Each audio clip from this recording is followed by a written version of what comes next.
The anime kicks off in a distant farmland. A young girl practices her swordsmanship, whilst her father tends to the farm. He tells her that they're going home, and we find out that the young girl's called Alicia. They arrive home, and Alicia asks her father why everything around Edthea on the map is black. He tells her that they don't know what's there. No one really knows what's beyond the continent of Edthea, but dangerous dark beasts live in the dark places. There are 4 lords of dark beasts which protect the east, west, north, and south. These beasts have destroyed every expedition Edthea has sent out in order to find out what lurks at the end of Edthea and beyond for years. Alicia asks if they'd have to live in Edthea forever, but her father tells that if the legend is true, then a hero among heroes shall use a weapon granted to him by the king of Haydn to defeat the 4 beasts, and people shall learn the true size of the world. She asks if they beasts are really that strong, and he tells her they are and are said to be able to split heaven and earth, and that's why the hero needs a special weapon from the king of Haydn. The weapon is said to make the owner several times more powerful, and she says she wants the power, but he tells her that she has to be recognized as a hero first, and that in itself is difficult. Despite this, she says she'll do it and make the world much, much bigger. We arrive in the present, and Alicia wakes up in a carriage full of heroes. She looks to her necklace and says, "It's finally time, father." One of the guy's cats says that seeing many regalia in one place makes for quite a sight, and another called Horgus agrees, saying the legendary weapons are given to those with the title hero. Another bum, Merlot, tells them to be careful since their weapons are regalia and could destroy the carriage. Katz talks about how they're all from different countries, from Duns to Hedonians. He is surprised at a female hero, and they ask where she's from, but Stefan interrupts, telling them they'll be arriving at the Dark Beast's territory soon and could be attacked at any moment. One of the heroes wonders why he thinks he's their leader, but he's told it can't be helped since he's the strongest of the chosen heroes this time. They suddenly stop, and the driver apologizes and lets them know that the path is getting rough, and so they can't get any further. However, he is immediately attacked, and the Dark Beasts make quick work of the 2 drivers. Seeing this, the heroes step out and form a defensive formation. Stefan tells them that they all have to make it to the summit, so no one can be left behind. They get to battling the Dark Beasts casually. However, a voice speaks from the sky, saying, "If this world was born from chaos, as they say, then so was I." As the heroes continue their battle against the many beasts, they arrive at one of the lords of the Dark Beast's lair. They come down, and Stefan rambles about how they're close to making their many dreams a reality. However, the ground starts to shake, and the Lord of the Mountains appears. He strikes down at them and comes down to reveal himself in all his glory. The ruler of the far south end of Edthea, Clevites of the Moonlight. They all feel his aura and can tell he is stronger than any beast they have faced so far.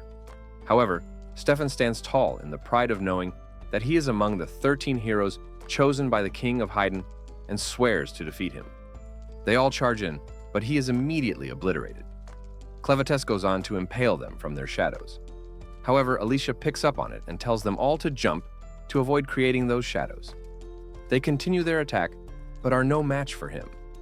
Clevites notes that it's been about 1,000 years since he's seen humans up close. He says they should all be as weak as insects, and doesn't understand how they made it all the way here, wondering why they came here in the first place. Alicia lands an attack on one of the horns, but is blown and sliced away by his aura alone. She apologizes to her father for not being able to find the answer to her dream. We jump to the Haydn Kingdom, the capital city, Hitterat. Blacksmiths of the region look up at the sky and see Clevites fall from it. Noticing it's a dark beast, they all flee. Clevites remembers that the heroes that invaded his land said they were chosen by the king of Haydn, so he arrived here in search for that very king. He gets to destroy all who get in his way, just like the heroes did. The Hedonians offer futile resistance and are slaughtered quickly. A knight rushes to the king and tells him that a dark beast has appeared near the capital. The king guesses that the heroes have failed and the weapons of Haydn were not yet strong enough in his generation. They tell the king that they must flee, but he sees no use in fleeing and goes to seal the forge, as the fire of Haydn must not be extinguished. Outside the castle, the battle goes on, and all Clevites thinks is if there was something different about the heroes. He notices that it was the weapons, and even insects can be a threat with those blades in hand. The king opens up the forge but closes it as soon as he feels Clevites' presence. The Aura Master takes off the roof of the building in style. He walks up to the king, and the king tells him that he has no right to use human speech, but he is told to watch his words, telling him that if he dislikes his answer, then he may destroy the entirety of humankind.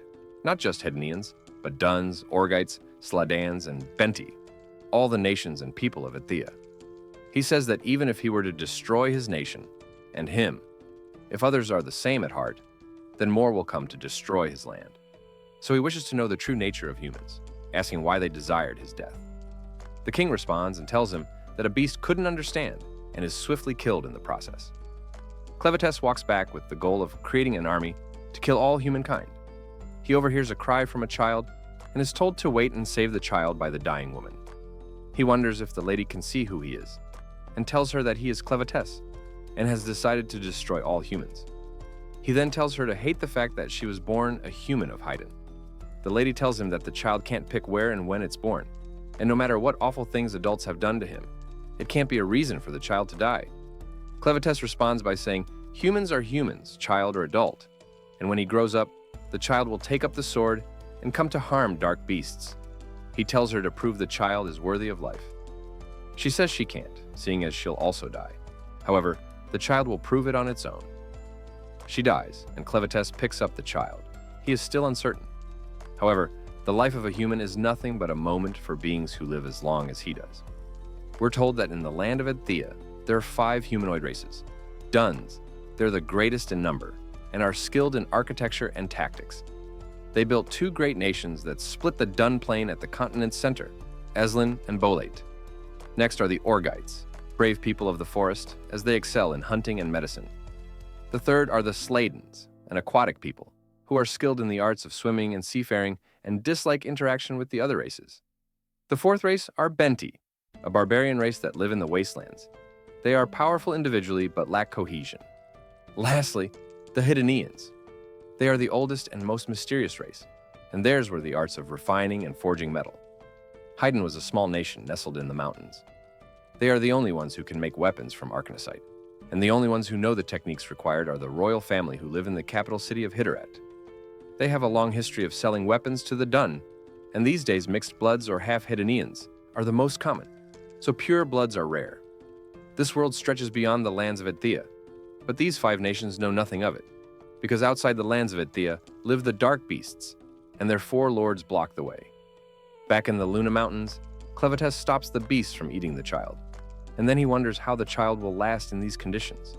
He uses his magic to restore its strength, but it only delays the inevitable, since it won't solve the problem. He starts crying again due to poop, and Clevites throws him in an area where the insects only eat excrement. But he starts to cry again, and he says that he thought it only took a few nights for a human child to grow up, but he's not even through the first night. He wonders why he even listened to the lady. However, it will be a disgrace as a lord of dark beasts to rescind a decision he has made. We then get a flashback of Alicia and her dying father, as well as her death. She wakes up wondering where she is, but is greeted by Clevites. He tells her that he has thrown her comrades' corpses and weapons down the bottom of the crevasse. He tells Alicia that she was useful, so he revived her, and that she's only a walking corpse because he empowered her with his dark ichor. She is confused and wonders how he speaks the human tongue. She realizes that she has been brought back, and Clevites tells her to show him her breasts. She's in shock and wonders why the Lord of Dark Beings wants to see her boobies. He tells her that the baby is hungry and controls her body, forcing her to strip. He wonders why there is no milk, but she tells him that she's a virgin and only a mother can produce milk. He calls her useless, and she tells him to kill her. However, as long as his dark ichor runs through her veins, she won't die. The child starts to cry again, and Alicia wonders why he's in possession of a Haydnian baby. He tells her not to worry about the reason, and if she can milk, then she's going to help, to her knowledge, to raise the child. But first, he needs to feed the kid. Alicia unwillingly tells him that if it has no mother, then they'll have to find a wet nurse. She tells him that they can hire one with money, but he doesn't know what money is. So Alicia informs him that they can trade arcanite, since a single stone would be more than enough. Clevites tells Alicia that they'll be going to hire one, and she tells him that he can't really expect them to hire one, since even a small dark beast is enough to cause an uproar. So you can imagine what a lord would cause. She says she'll go alone, but he refuses, saying he doesn't want the child dying out of his sight. Due to this dilemma, Clevites transforms into a much more suitable form, and says that both the child and he will need a name to walk in the world of men. He picks Clen and gives the child the name Luna. Clen asks her for her name, and she tells him that she's Alicia of Sogo Village. He gets his cape, and they set out to the city. Alicia washes up Luna and looks at what she's come to. However, Clen asks if she's done, referring to her as a servant. He asks her if she's done washing away Luna's feces, and she says she has. But in the midst of drying, Luna pisses on her. Clen tells her that she missed a spot and to be more careful, thinking she's wiping too hard, giving her tons of instructions. Later, with Luna all cleaned up, he asks her to get a change of clothes and take off the rest of her armor, as it isn't fit for raising a child since it's covered in blood. He even tells her to clean her filthy body as well as Luna's clothes, and she notices that she's nothing more than trash. While washing up, she notices the crest of the Hadenean royal family, realizing that Luna is a royal. In the destroyed capital, a soldier sees it decimated and realizes that it was reckless to try and fight one of the lords of the dark beasts, and wonders why the king decided to make the legend come true now, wondering if he went mad. The plan was for today, on the naming ceremony of her child, she would escape the castle with her son. He runs around the capital asking if anyone is alive, but in the distance, a general watches on. He is known as General Dell and tells his lackey to send a message to their emperor, saying the legend has fallen. With the Hitterat castle destroyed, a void now exists in Haydn, and they must act as people of Esslin. He says that there's a chance that the dark beast will move from the south, now that it's undefended.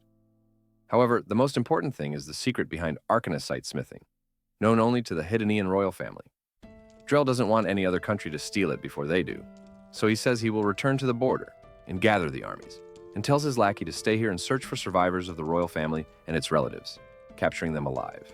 Alicia shows Clen the insignia, saying it belongs to a royal, and that Luna is, in fact, a royal. However, he didn't know, and was simply entrusted with the child by someone who looked like his disguise. She calls him a liar, and he calls her a fool, saying he found Luna beneath the rubble of the shattered castle. Alicia is confused, so Clen informs her that he destroyed the castle while killing the king of Haydn, shocking her. However, they attacked first. She tells him that if the king is dead and the child is a royal, then everyone will be looking for Luna, saying only the Hadenean royals can perform their smithing techniques. Clen realizes that that's how they made the weapons, and that Luna has a destiny of blood that cannot be disobeyed as well. He says he will make the child king, and will support its rule from the shadows, shocking Alicia. He tells her that he had no interest in invasion, but if he's to observe the human, then he'd rather do it from a high place, putting his own servant in power and killing them if he sees it fit. Alicia realizes that she has said something that she shouldn't have, and now things are going to get much worse.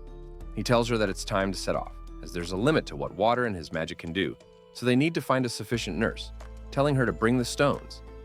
Alicia tells herself it'll be all right, and even if he takes Luna back, nobody's going to accept some weirdo with a horn as an advisor.